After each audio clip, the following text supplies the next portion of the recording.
of the most fundamental constitutional responsibilities afforded Congress is the power of the purse. It grants Congress the authority to raise and spend revenue, to operate the government, and examine spending decisions. The federal government is primarily funded through 12 annual appropriation bills.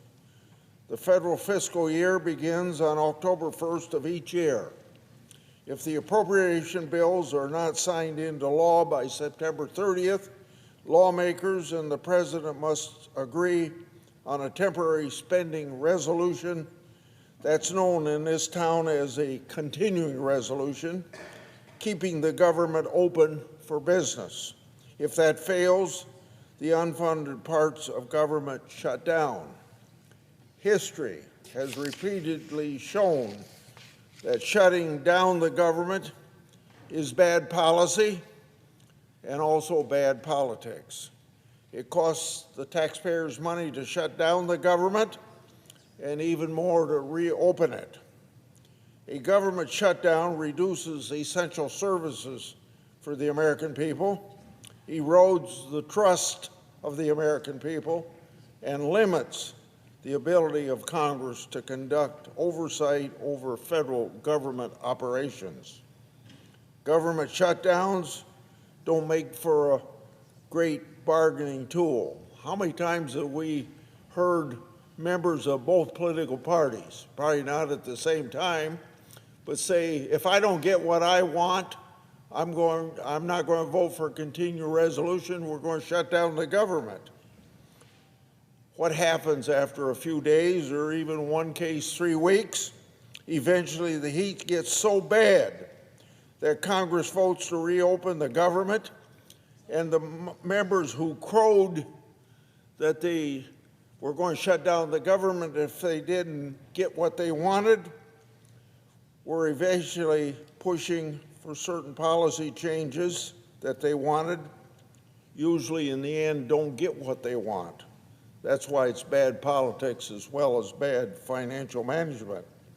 Instead, Congress is in the same spot, but now is stuck with a last-minute omnibus bill or a long-term continuing resolution. Neither a last-minute omnibus or a long-term continuing resolution allows Congress to carefully analyze spending and make necessary tough decisions. In other words, that's not a good replacement for passing 12 appropriation bills separately.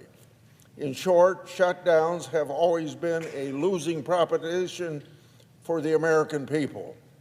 On Thursday, I joined Senator Lankford and others in reintroducing a bill entitled Prevent Government Shutdown Act.